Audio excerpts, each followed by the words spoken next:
विद्यार्थी मित्रांनो, 12वी तर्कशास्त्र विषयाच्या ई तासिकेमध्ये आपले सर्वांचे मनपूर्वक स्वागत आहे। विद्यार्थी मित्रांनो, आपण मागील तासिकेमध्ये निरुपाधिक विधानातील पदांची व्याप्ती या मुद्द्याचा प्रकरण क्रमांक 4 मधील निरुपाधिक विधानातील पदांची व्याप्ती या मुद्द्याचा आपण अभ्यास केलेला आहे। आजच्या तासिकेमध्ये आपण अनुमानाचे प्रकार हा मुद्दा प्रामुख्याने आपणास आजच्या तासिकेत अभ्यासावयाचा आहे।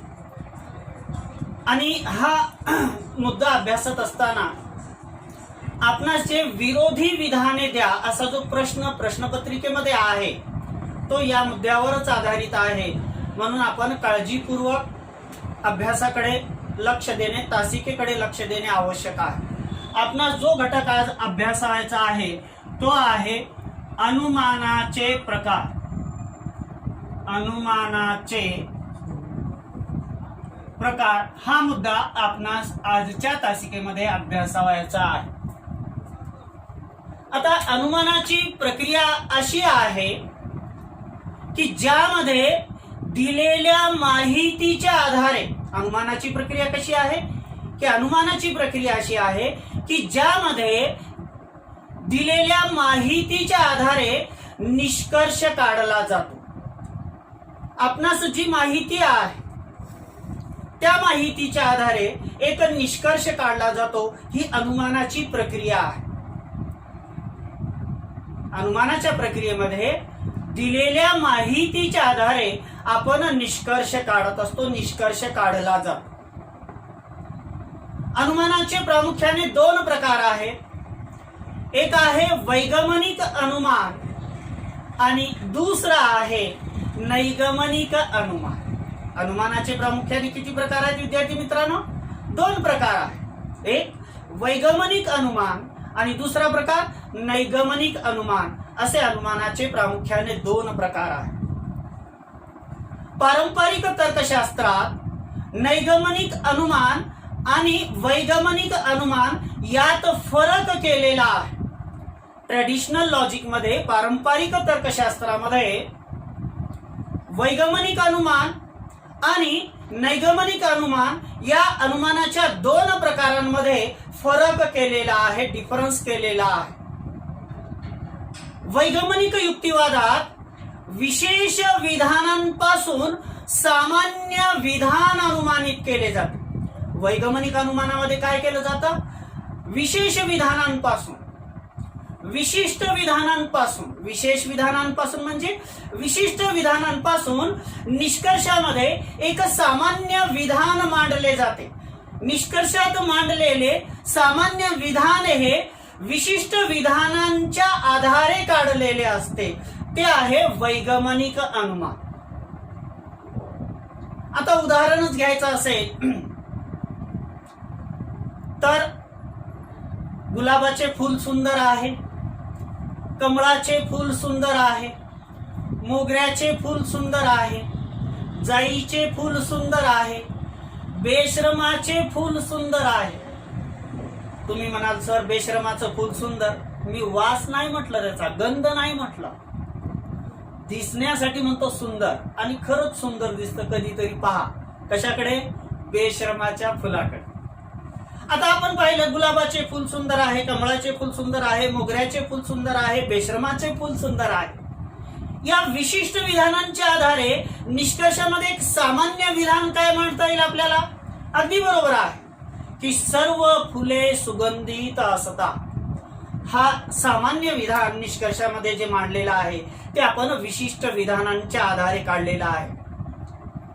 तसं आपल्या पुस्तकात दिलेलं उदाहरण आहे की सर्व चेरी लाल आहे। आपल्या पुस्तकात दिलेलं उदाहरण कोणतं आहे? सर्व चेरी लाल आहेत। हे सामान्य विधान, हे सामान्य विधान आहे। सर्व चेरी लाल आहेत हे सामान्य विधान, सर्ववाची विधान।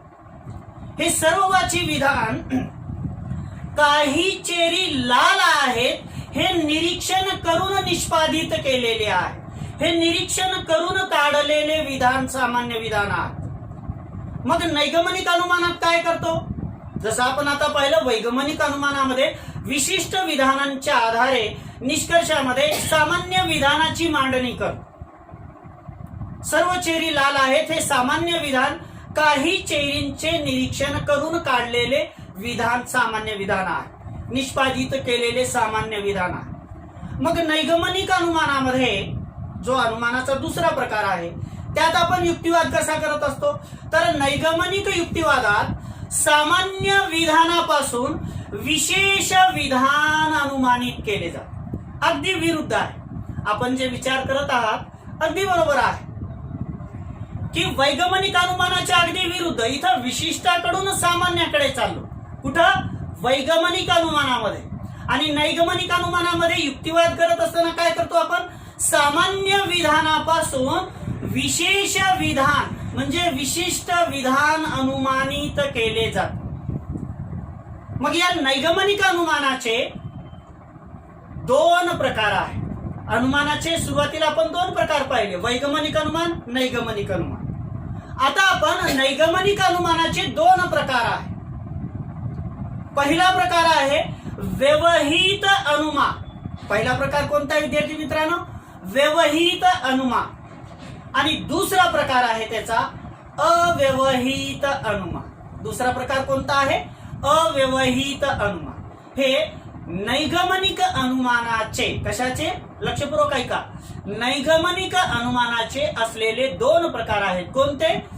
व्यवहित अनुमान आणि अव्यवहित अनुमान. अगदी सोपं आहे. नाव ऐकून आपणास वाटतं क्लिष्ट असेल, अवघड असेल. तसं काहीही नाहीये. आपण सुरुवातीला नैगमनिक अनुमानाचा पहिला प्रकार अभ्यासूया. अव्यवहित अनुमान हा प्रकार आपण अभ्यासासाठी घेऊया. आता अव्यवहित हा नैगमनिक अनुमानाचा असा प्रकार आहे की ज्यातील निष्कर्ष, लक्षपूर्वक ऐका, आपणास वस्तुनिष्ठ प्रश्नासाठी हा भाग येऊ शकतो. अव्यवहित अनुमान हा नैगमनिक अनुमानाचा असा प्रकार आहे की ज्यातील निष्कर्ष थेट एकाच आधार विधानातून, ज्यातील निष्कर्ष थेट एकाच आधार विधानातून इतर कोणत्याही आधार विधानांच्या मध्यस्थाशिवाय, मी काय म्हणतोय, इतर कोणत्याही आधार विधानांच्या मध्यस्थाशिवाय काढला जातो, ते आहे अव्यवहित अनुमान. कोणते? अव्यवहित अनुमान कोणते असते? की अव्यवहित अनुमान हा नैगमनिक अनुमानाचा असा प्रकार आहे की ज्यातील निष्कर्ष थेट एकाच आधार विधानातून, म्हणजे आधार विधानात किती येतं? एकच आधार विधान. ज्यातील निष्कर्ष थेट एकाच आधार विधानातून इतर कोणत्याही आधार विधानाच्या मध्यस्थाशिवाय काढला जातो. पारंपरिक दृष्टिकोनातून अव्यवहित अनुमानाचे ही परत दोन प्रकार आहेत. अव्यवहित अनुमानाचे किती प्रकार आहेत? दोन प्रकार आहेत. आपण अनुमानाचे दोन प्रकार केले, वैगमनिक अनुमान, नैगमनिक अनुमान. नैगमनिक अनुमानाचे परत दोन प्रकार केले, अव्यवहित अनुमान आणि व्यवहित अनुमान. आता अव्यवहित अनुमानाचे परत दोन प्रकार आहेत. पहिला प्रकार आहे विधान विरोध अनुमान. पहिला प्रकार कोणता आहे? विधान विरोध अनुमान. आणि दुसरा प्रकार आहे उत्कर्षण अनुमान, ज्याला आपण दुसरं नाव निष्कर्षण असंही देऊ शकतो. लक्षपूर्वक ऐका, अव्यवहित अनुमानाचे दोन प्रकार आहेत. इकडं बाबाळा, इकडं तिकडं पाहू नको, लक्ष दे इकडं सरळ. विधान विरोध अनुमान अव्यवहित अनुमानाचा पहिला प्रकार, आणि दुसरा प्रकार आहे उत्कर्षण अनुमान, ज्याला आपण दुसरं नाव निष्कर्षण असं देऊ शकतो. आता आपण पहिला प्रकार अव्यवहित अनुमानाचा विधान विरोध अनुमान याचा अभ्यास करूया. आता विधान विरोध अनुमान हा मुद्दा अभ्यासत असताना आपल्याला एक गोष्ट काळजीपूर्वक लक्ष द्यावी लागेल की विरोध कसा येतो. कारण इथं विधान विरोध अनुमान आपण समजून घेतला तरच प्रश्नपत्रिकेत येणारा जो प्रश्न आहे की विरोधी विधाने लिहा. आपणास एक विधान दिलं जातं, कंसात सूचना दिलेल्या असतात 2, त्या विधानाचं विरोध 2 आपणास लिहावायचे असतात. त्याचे 2 गुण असतात. हे आपणास काही सेकंदात मिळतात. पण कधी मिळतात? अचूक लिहिले असतात. चुकीचे लिहिल्यावर मिळत नाही. आता विधान विरोध अनुमान काय आहे पहा. समान उद्देश्यपद आणि विधेयपद असणाऱ्या, लक्षपूर्वक ऐका, उद्देशपद विधानातील 2 घटक महत्वपूर्ण, उद्देशपद आणि विधेयपद. उद्देशपद कोणते? विधानात ज्या संबंधी माहिती सांगितलेली असते ते उद्देशपद आणि जी माहिती सांगितलेली असते ते विधेयपद. समान उद्देश्यपद आणि विधेयपद असणाऱ्या परिमाण व गुणात्मक किंवा दोन्ही भिन्नता असलेल्या या 2 निरपेक्ष विधानातील संबंधास विधान विरोध असे म्हणतात. समान उद्देशपद, विधानात असणारे उद्देशपद समान आणि त्यासोबत विधेयपद ही समान, परंतु परिमाण दृष्टिकोनातून आणि गुण दृष्टिकोनातून म्हणजे गुणात्मक दृष्ट्या दोन्हीमध्ये भिन्नता असलेल्या या 2 निरपेक्ष विधानातील संबंधास विधान विरोध असे म्हणतात.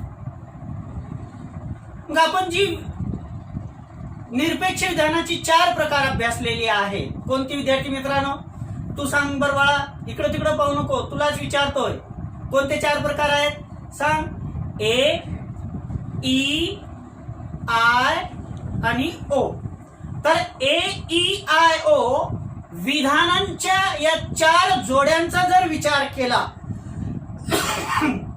ए, ई, आय, ओ या विधानांच्या 4 जोड्यांचा, 4 प्रकारांचा जर विचार केला तर त्यातील संबंधाचे आपणास 4 प्रकार मिळतात. त्यातील संबंधाचे आपणास किती प्रकार मिळतात? 4 प्रकार मिळतात. ते 4 प्रकार कोणते आहेत, कसे आहेत? त्यासाठी आपल्या समोर मी अगोदर विधान विरोधाचा चौरस काढून दाखवतो. आता लक्ष द्या विद्यार्थी मित्रांनो, या चौरसाकडे पाहिल्यानंतर आपणास एक गोष्ट लक्षात असावी लागेल. तर या प्रश्नाचं उत्तर किंवा विधान विरोध आपण पटकन लिहू शकतो. ए, ई, आय, ओ. आता याला लक्षात ठेवण्यासाठी थोडस आपण ग्रामीण भाषेतले शब्द घेऊया. एई, एई, एई, आयो, आयो, आयो म्हणा ना मी, आय ओ. याला लक्षात ठेवायला आयो कुठं खाली, आयो खाली येईल आणि एई वर येईल. आता इथं पहिला जो विरोध आहे तो पहिला विरोध आहे आपला विपरीत विरोध. विपरीत विरोध झाला हा पहिला विरोध आपला, बाण दाखवायचा आपल्याला. त्यानंतर दुसरा विरोध आहे उपाश्रित विरोध. उपाश्रित विरोध इकडेही तेच येईल, उपाश्रित विरोध. इथं येईल उपविरोध. उपविरोध याला आणखीन एक नाव आहे अर्ध विपरीत विरोध. अर्ध विपरीत विरोध हे दुसरं नाव आहे त्याचं. आणि मधामध्ये येणारा जो विरोध आहे तो व्याघात विरोध आहे. तो कोणता आहे? व्याघात विरोध. व्याघात विरोध. आपणास हे बाण दाखवायचे आहेत की व्याघात विरोध कशा कशामध्ये आहे. त्याच्यानंतर उपाश्रित विरोधचा एक बाण दाखवून घेऊया. आपल्या पुस्तकामध्ये थोडीशी आकृती वेगळी आहे पण मांडणी आपली अशीच आहे. आता या ठिकाणी विद्यार्थी मित्रांनो AEIO या 4 विधानांच्या जोड्यांचा जर विचार केला तर AEIO या 4 विधानांच्या जोड्यामध्ये असणारे जे संबंध आहेत ते संबंधाचे आपणास 4 प्रकार मिळतात. त्यातला पहिला प्रकार घेऊया आपण व्याघात विरोधचा. त्यातील पहिला प्रकार कोणता घ्यायचा आपल्याला? व्याघात विरोध. त्याला कधी कधी परीक्षेमध्ये व्याघात विरोधाला दुसरा एक शब्द येतो, तो शब्द आहे व्याघातक विरोध. तो शब्द कोणता आहे? व्याघातक. व्याघातक म्हणजेच व्याघात विरोध. आता लक्ष द्या विद्यार्थी मित्रांनो, व्याघात विरोध कोणत्या विधानांमध्ये आहे? आपण बाण दाखवलेला आहे. ए आणि ओ या 2 विधानांमध्ये असणारा विरोध कोणता आहे? व्याघातक विरोध. व्याघात विरोध आहे. आणि दुसरी जोडी व्याघातक विरोधाची ए, बाण कुठे येत आहे? आय कडे. ई आणि आय, ए आणि ओ या 2 जोड्या आहेत ज्या व्याघातक विरोध आहे. व्याघातक विरोध हा 2 निरुपाधिक विधानांमधील विरोध संबंध आहे. 2 निरुपाधिक विधानांमधील व्याघातक विरोध हा 2 निरुपाधिक विधानांमधील विरोध संबंध आहे. यात व्याघातक विरोध मध्ये उद्देश्यपद, विधानामध्ये येणारे उद्देश्यपद व विधेयपद हे समान असते. व्याघातक विरोधामध्ये जी विधान येतात त्या विधानातील उद्देश्यपद आणि विधेयपद समान असतं, त्याच्यात भिन्नता नसते. पण ही विधाने गुण दृष्ट्या म्हणजे गुणात्मक दृष्ट्या आणि परिमाणात्मक दृष्ट्या अशा दोन्हीही दृष्टिकोनातून वेगवेगळे असतात, भिन्न असतात, म्हणजे समान नसतात. फक्त समान काय असतं? त्या विधानांमध्ये येणारे उद्देश्यपद आणि विधेयपद समान असते. परंतु ही विधाने ए ओ विधानाची जोडी असेल किंवा ई आय विधानाची जोडी असेल, ही विधाने ही गुणात्मक दृष्ट्या ही सारखी नसतात. गुणात्मक दृष्ट्या म्हणजे होकारार्थी माहिती आहे का, नकारार्थी माहिती आहे हे सांगणे म्हणजे गुणात्मक दृष्टिकोनातून भिन्नता सांगणे. आणि परिमाणात्मक दृष्ट्या भिन्नता म्हणजे त्यात आलेली माहिती सर्वांसंबंधी आहे का काही संबंधी आहे, म्हणजे परिमाणात्मक दृष्ट्या भिन्नता सांगणे.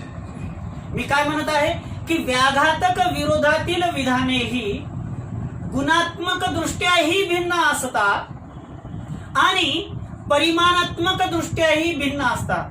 याचा अर्थ गुणात्मक व परिमाणात्मक अशा दोन्हीही दृष्टिकोनातून दोन्हीही बाबतीत ही विधाने वेगवेगळी असतात, भिन्न असतात. म्हणून ए विधान व ओ विधान तसेच ई विधान व आय विधान हे परस्पर विरोधी आहे. ए विधान व ओ विधान तसेच ई विधान व आय विधान ही विधाने कशी आहेत? परस्पर विरोधी आहे. परस्पर विरोधी कशी आहेत? आपण याचं एक छोटस उदाहरण या ठिकाणी घेऊया. उदाहरण घेतल्यानंतर आपल्या लक्षात येईल. सर्व वकील सुशिक्षित असतात. हे ए विधानाचं उदाहरण. सर्व वकील कसे असतात? सुशिक्षित असतात. सुशिक्षित असतात. आता बा सर्वांसंबंधी होकारार्थी माहिती आहे. कोणतं विधान आलं? ए विधान. व्याघातक विरोधाची जोडी कोणती आहे? ओ. आता या विधानालाच आपण ओ मध्ये करायचं. ओ विधान म्हणजे कोणते विधान? विशेष नास्तिवाचे विधान. काही संबंधी नकारार्थी माहिती. आता काही संबंधी नकारार्थी माहिती करत असताना सर्व निघून जाईल आणि याऐवजी काय येईल? काही. उद्देशपद विधेयपद समान असतं, म्हणजे वकील आणि सुशिक्षित याच्यात बदल होणार नाही. काही वकील सुशिक्षित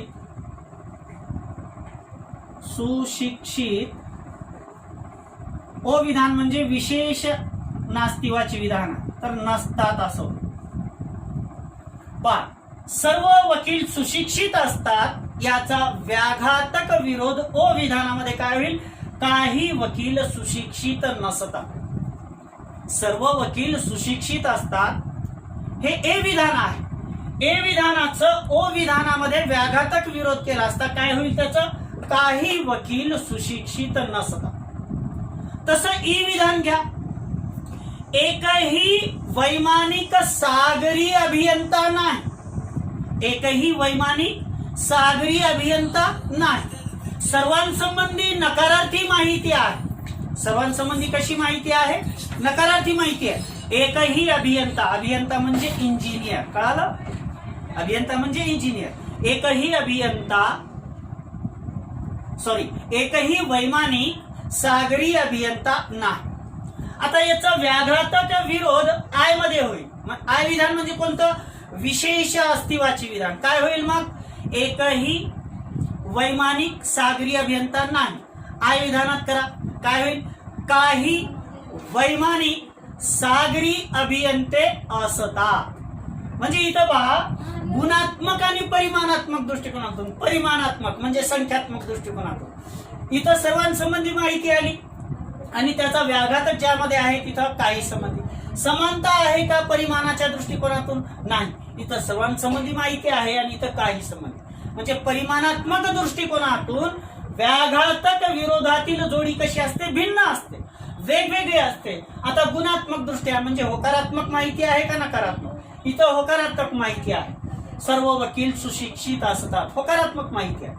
आणि ओ विधानामध्ये नकारात्मक माहिती आहे, काही वकील सुशिक्षित नसतात. म्हणजे गुणात्मक दृष्टिकोनातूनही ही विधाने वेगवेगळी आहेत व्याघातक विरोधातील, आणि परिमाणात्मक दृष्टिकोनातूनही ही विधाने कशी आहेत? वेगवेगळी आहेत. आता ही विधाने, दोन्ही विधाने, मग ती दोन्ही विधाने ए ओ विधानाची जोडी असेल किंवा ई आय विधानाची जोडी असेल, ही दोन्ही व्याघाती विधाने एकाच वेळी सत्य किंवा एकाच वेळी असत्य असू शकत नाही. म्हणजे ए विधान सत्य आहे आणि ओ विधानही सत्य आहे, किंवा ई विधान सत्य आहे आणि आय विधान सत्य आहे, असं होत नाही. किंवा उलट घ्या, ए विधान असत्य आहे, ओ विधान असत्य आहे. म्हणजे एकाच वेळेला जोडीतील दोन्हीही विधाने सत्य किंवा असत्य असू शकत नाही. कारण का? कारण जर ए विधान सत्य असेल तर ओ विधान असत्य ठरतं, आणि ओ विधान जर सत्य असेल तर ए विधान असत्य ठरतं. अगदी तसंच इकडं, जर ई विधान सत्य असेल तर आय विधान असत्य ठरतं, आणि आय विधान सत्य असेल तर ई विधान असत्य ठरतं. म्हणजे या जोडीतील एक विधान सत्य असेल तर दुसरं असत्य ठरतं. परंतु ही विधाने एकाच वेळेला सत्य असू शकत नाही आणि एकाच वेळेला असत्यही असू शकत नाही. जोडीतील एक विधान सत्य असेल तर दुसरं विधान आपोआपच काय ठरतं? असत्य ठरत असतं. हा झाला व्याघातक विरोधाचा पहिला प्रकार. दुसरा प्रकार घेऊया आपण, विपरीत विरोध. कोणत्या विधानांमध्ये आहे विद्यार्थी मित्रांनो? ए बाळा, इकडे तिकडे नको पाहू, इकडे पहा बेटा. विपरीत विरोध कोणत्या दोन विधानांमध्ये आहे? ए आणि ई विधानामध्ये आहे. ए आणि ई विधानामध्ये आहे. आता विपरीत विरोध हा दोन सार्विक विधानातील, सर्ववाची विधानातील संबंध आहे.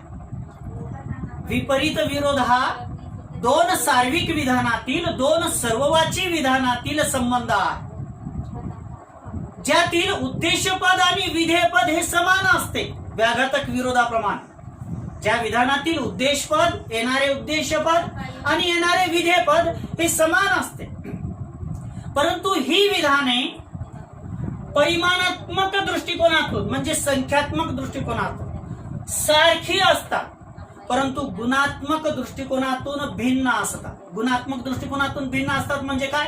एकात येणारी माहिती होकारार्थी असते, तर त्याच विधानातील जोडीतील दुसऱ्या विधानात येणारी माहिती कशी असते? नकारार्थी स्वरूपाची असते, नकारवाची असते, नकारात्मक असते. उदाहरण पहा, सर्व आंबे गोड आहे, एकही आंबा गोड नाही. सर्वांसंबंधीच माहिती येते.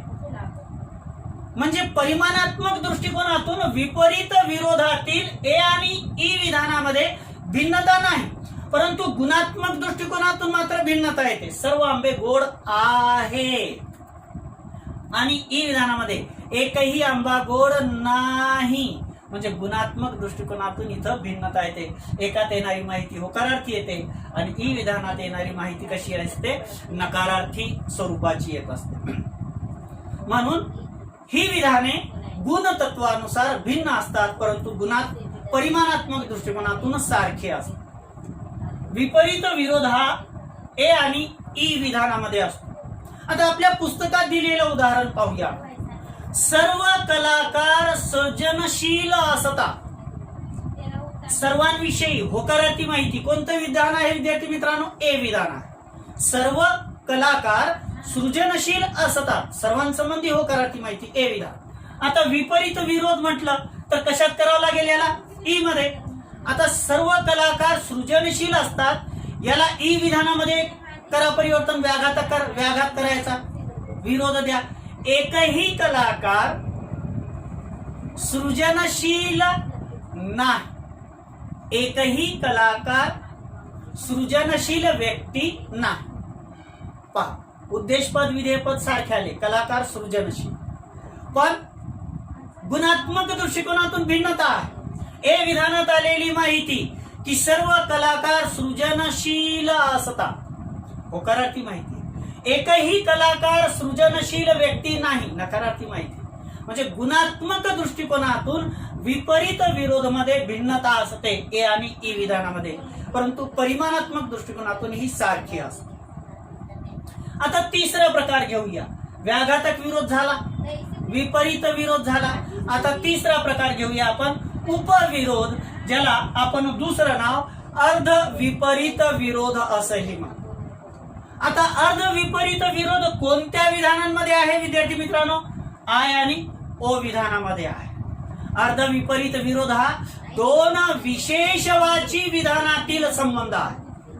अर्ध विपरीत विरोध हा दोन विशेषवाची विधानातील संबंध आहे, ज्यातील उद्देशपद आणि विधेयपद हे समान असते, परंतु ती विधाने गुणतत्वानुसार गुणात्मक दृष्टिकोनातून भिन्न असतात. परिमाणात्मक दृष्ट्या सारखे असतात. इथंही काही संबंधी माहिती येते आणि ओ विधानात सुद्धा काही संबंध येते, परंतु गुणात्मक दृष्टिकोनातून आय आणि ओ विधाने म्हणजे उपविरोध अर्धविपरीत विरोधातील विधाने ही गुणात्मक दृष्टिकोनातून भिन्न असतात, वेगवेगळी असतात. आय विधानात येणारी माहिती होकारार्थी येते आणि ओ विधानात येणारी माहिती ही नकारार्थी येत असते. उदाहरण घ्या आपल्या पुस्तकातील. आय विधानाचं उदाहरण आहे, काही श्रीमंत माणसे देखणी असतात. देखणी असतात म्हणजे काय विद्यार्थी मित्रांनो? सुंदर असतात. काही श्रीमंत माणसे देखणी असतात, काही संबंधी माहिती होकारार्थी. आता याचा उपविरोध किंवा अर्धविपरीत विरोध कोणत्या विधानात होईल? ओ विधानामध्ये होईल. काय होईल? काही श्रीमंत माणसे देखणी नसतात. म्हणजे गुणात्मक दृष्टिकोनातून भिन्नता आली का? इथं देखणी असतात आलं आणि इथं देखणी नसतात. म्हणजे गुणात्मक दृष्टिकोनातून अर्धविपरीत विरोधातील विधानांमध्ये भिन्नता असलेली आपणास दिसून येते. आता उरला शेवटचा प्रकार विधान विरोधातील, आणि तो आहे उपाश्रित विरोध. कोणत्या विधानांमध्ये आहे उपाश्रित विरोध? दोन जोड्या आहेत आपल्या समोर. ए आणि आय विधानामध्ये उपाश्रित विरोध आहे आणि दुसरी जोडी आहे ई आणि ओ विधानामध्ये उपाश्रित विरोध आहे. उपाश्रित विरोध हा दोन निरुपाधिक विधानातील संबंध आहे, ज्यातील उद्देशपद, ज्या विधानातील उद्देशपद आणि विधेयपद हे समान असते, परंतु ही विधाने परिमाणात्मक दृष्ट्या भिन्न असतात आणि गुणात्मक दृष्ट्या सारखे असतात. परिमाणात्मक दृष्ट्या ही जोडी असेल ए आय ची किंवा ई ओ ची जोडी असेल उपाश्रित विरोध. परिमाणात्मक दृष्ट्या कशी असतात? भिन्न असतात. म्हणजे इथं सर्वांसंबंधी माहिती येते आणि इथं काही संबंधी माहिती येते. दुसऱ्याही जोडीत तसंच होतं, इथंही काही सर्वांसंबंधी माहिती येते आणि त्याचा उपाश्रित विरोध अविधानात आहे, इथं काही संबंध. म्हणजे त्या जोडीतील एका विधानात सर्वांसंबंधी माहिती आणि दुसऱ्या विधानात काही संबंधी माहिती. दुसऱ्या जोडीत पहा, इथं सर्वांसंबंधी माहिती, इथं काही संबंधी. म्हणजे उपाश्रित विरोधामध्ये गुणात्मक दृष्ट्या भिन्नता नसते. इथं येणारी माहिती आणि इथं येणारी माहिती होकारार्थीच असते. दुसऱ्या जोडीत इथं येणारी माहिती नकारार्थी, इथे नकारार्थी. म्हणजे गुणात्मक दृष्ट्या वेगवेगळेपणा नसतो. कशामध्ये? उपाश्रित विरोध मध्ये. परंतु परिमाणात्मक दृष्ट्या मात्र, संख्यात्मक दृष्टिकोनातून मात्र ए आय विधान असेल किंवा ई ओ विधान असेल, यांच्यामध्ये भिन्नता असलेली आपणास दिसून येते. कोणत्या दृष्टिकोनातून? परिमाणात्मक दृष्टिकोनातून, संख्यात्मक दृष्टिकोनातून भिन्नता असलेली आपणास दिसून येते. आता आपण उदाहरण घेऊया. एकही प्लॅस्टिकची वस्तू वापरणे शहाणपणाचे नाही. कोणतं विधान आहे? सर्वांसंबंधी नकारार्थी माहिती, ई विधान. अगदी बरोबर. याचा उपाश्रित विरोध कशामध्ये होईल विद्यार्थी मित्रांनो? ओ विधानामध्ये. काय होईल? काही प्लॅस्टिकच्या वस्तू वापरणे शहाणपणाचे नाही. इथं सर्वांसंबंधी माहिती आली आणि इथं काही संबंधी माहिती.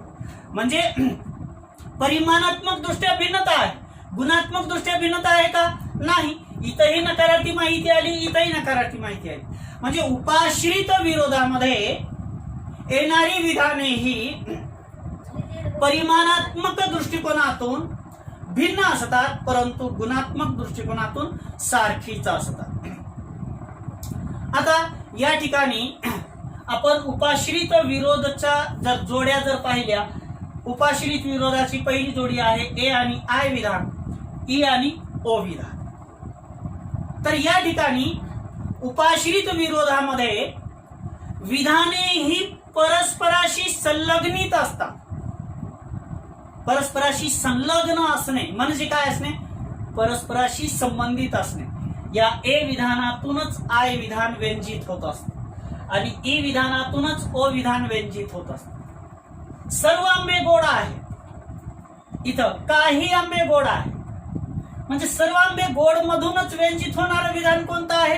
काही आंबे गोड आहे.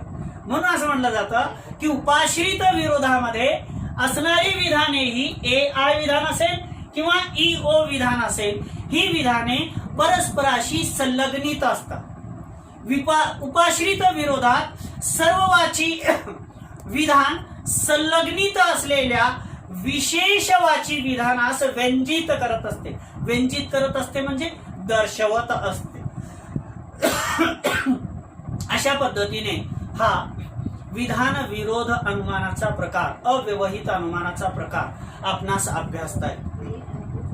आता जसं आपण पाहिलं होतं व्याघात विरोधामध्ये, व्याघातक विरोधामध्ये, की या जोडीतील ए ओ असेल किंवा ई आय असेल, एक विधान सत्य असेल तर दुसरं असत्य असतं आणि पहिलं असत्य असेल तर दुसरं सत्य असतं. पुढच्या विरोधांमध्ये ते कसं होतं? तर त्या ठिकाणी पहा, दुसरा विरोध जो आपण अभ्यासलेला होता तो दुसरा विरोध काय आहे? विपरीत विरोध. दुसऱ्या विरोधामध्ये जर ए विधान सत्य असेल तर ई विधान आपोआपच असत्य ठरतं. सर्व आंबे गोड आहेत हे जर सत्य असेल तर एकही आंबा गोड नाही हे आपोआपच असत्य ठरतं. परंतु जर ए विधान असत्य असेल तर ई विधान हे अनिश्चित ठरतं. अनिश्चित ठरतं म्हणजे ते सत्यही असू शकतं किंवा असत्यही असू शकतं, निश्चित सांगता येत नाही. तसंच ई आणि ए विधान, ई विधान जर सत्य असेल तर ए विधान असत्य ठरतं. ई विधान जर सत्य असेल तर ए विधान असत्य ठरतं आणि ई विधान जर असत्य असेल, ई विधान जर असत्य असेल तर ए विधान अनिश्चित ठरतं. अनिश्चित म्हणजे ते सत्यही असू शकतं आणि असत्यही असू शकतं. हे झालं विपरीत विरोधाचं.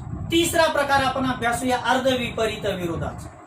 अर्धविपरीत विरोध कशामध्ये आहे? आय आणि ओ विधान.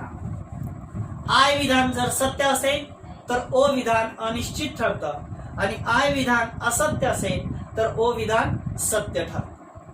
उलटी जोडी करा, आय ओ च्या ऐवजी ओ आय करा. ओ विधान सत्य असेल तर आय विधान अनिश्चित ठरतं, निश्चित सांगता येत नाही.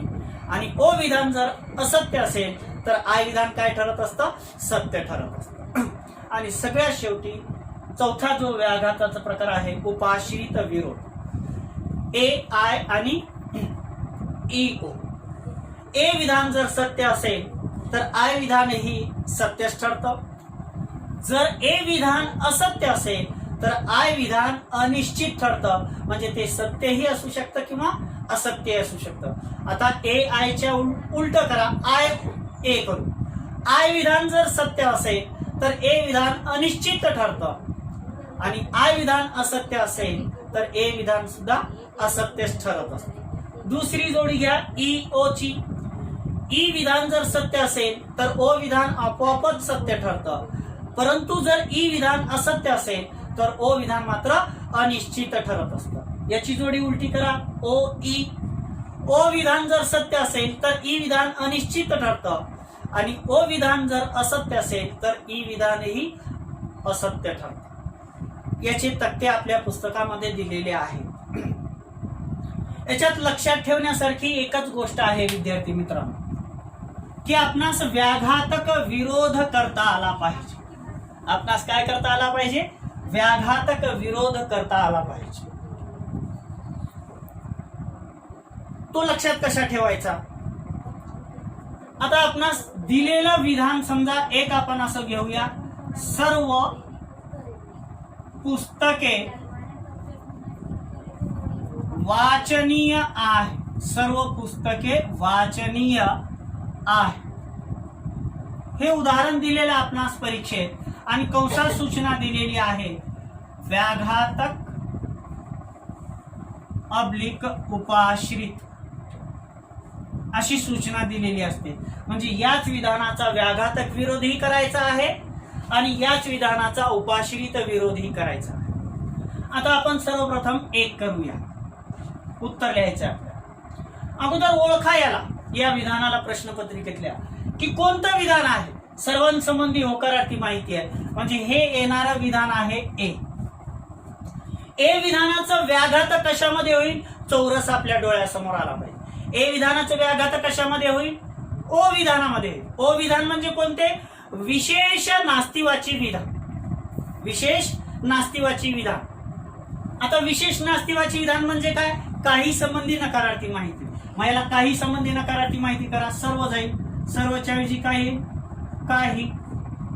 उद्देशपद विधेयपद यात बदल करायचा का? नाही. काही पुस्तके वाचनीय आहेच्या ऐवजी काय येईल? नाही. आपण ए च व्याघातक कशामध्ये केलं? ओ मध्ये केलं. आणि चौरस जर आठवलं आपण तर ए चा व्याघातक कुठे येतो पहा? ओ मध्ये. आणि ई चा व्याघातक कशात येईल? आय. बरोबर केलं. आता दुसरी सूचना काय आहे आपल्याला? उपाश्रित. आता दिलेलं विधान ए आहे, याचं उपाश्रित, ए विधानाचं उपाश्रित कशामध्ये येईल? आय मध्ये येईल. आय विधान म्हणजे कोणते? विशेष अस्तित्वाची विधान. मग याला विशेष अस्तित्वाची विधान करा. काही संबंधी होकारार्थी माहिती करा याला विशेष अस्तित्वाची विधान. काही पुस्तके वाचनीय आहे. काही पुस्तके वाचनीय आहे. अशा पद्धतीने आपण जर व्यवस्थित याला सोडवलं तर आपणास याचे 2 पैकी 2 गुण मिळतात काही सेकंदांमध्ये. पुढील तासिकेमध्ये आपण व्याघात विरोधाची काही उदाहरणे घेऊया, कारण बऱ्याच विद्यार्थ्यांची अडचण असते, ती अडचण आपणास दूर करता येईल. काही उदाहरणे घेऊन व्याघात विरोध कसा करायचा, उपाश्रित विरोध कसा करायचा, विपरीत विरोध कसा करायचा, अर्ध विपरीत किंवा उपविरोध कसा करायचा, या संबंधीची काही उदाहरणे आपण घेऊया. आता काही विद्यार्थ्यांनी काही शंका पाठवलेल्या होत्या, त्या शंकांचं निरसन करणे हे माझं आद्य कर्तव्य आहे. यदृच्छया आणि निवेशित या 2 शब्दांचे अर्थ विचारण्यात आले होते. निवेशित या शब्दाचा शाब्दिक अर्थ तर्कशास्त्राच्या दृष्टिकोनातून जर घेतला तर सर्व वाची विधानातून व्यंजित होणारे विशेषवाची विधान किंवा ते विशेषवाची विधान जे सर्व वाची विधानात समाविष्ट असते ते निवेशित. आलं लक्षात? आता यदृच्छया, यदृच्छया याचा अर्थ काय होतो? तो संदर्भ शॉर्टर ट्रूथ टेबल मेथडला लागू होतो की ते विधानाकार काही ठिकाणी सत्य येतं आणि काही ठिकाणी असत्य येतं. जर ते सर्व ठिकाणी सत्य आलं तर ते सर्वतः सत्य आहे म्हणतो. त्याचं सत्यता मूल्य सर्व ठिकाणी एफ आलं तर सर्वतः असत्य आहे म्हणतो ट्रूथ टेबल मेथड मध्ये. परंतु जर काही ठिकाणी टी आणि काही ठिकाणी एफ, काही ठिकाणी सत्य काही ठिकाणी एफ आलं तर त्यासाठी येणारा जो शब्द आहे तो शब्द आहे यदृच्छया, संभाव्यता. आली लक्षात गोष्ट? आणखीन आपल्या काही अडचणी असतील तर माझ्या युट्यूब चॅनलच्या चॅट बॉक्स मध्ये आपण पाठवावे. आपली परीक्षा जवळ येत आहे. आपण सर्व विद्यार्थ्यांनी चांगल्यापैकी अभ्यास करून येणाऱ्या परीक्षेला सामोरे जावं. आजच्या पाठाशी संबंधित आपली काही अडचण असेल तर आपण मला माझ्या युट्यूब चॅनलच्या चॅट बॉक्स मध्ये, मेसेज बॉक्स मध्ये पाठवावी. आपल्या अडचणींचं नक्कीच समाधान केलं जाईल. परंतु जर हा व्हिडिओ अभ्यासत असताना, पाहत असताना आपणास हा घटक सुलभ होत असेल किंचितचा जरी, तर आपल्याच शेख सरांच्या, आपल्याच चौधरी सरांच्या, आपल्याच तुपडीकर सरांच्या युट्यूब चॅनलला आपण पटकन कोणताही संकोच न ठेवता सबस्क्राईब करावे आणि लाईकही करावे. आजच्या तासिकेसाठी माझ्या सर्व विद्यार्थी मित्रांचे मनपूर्वक खूप खूप आभार. धन्यवाद.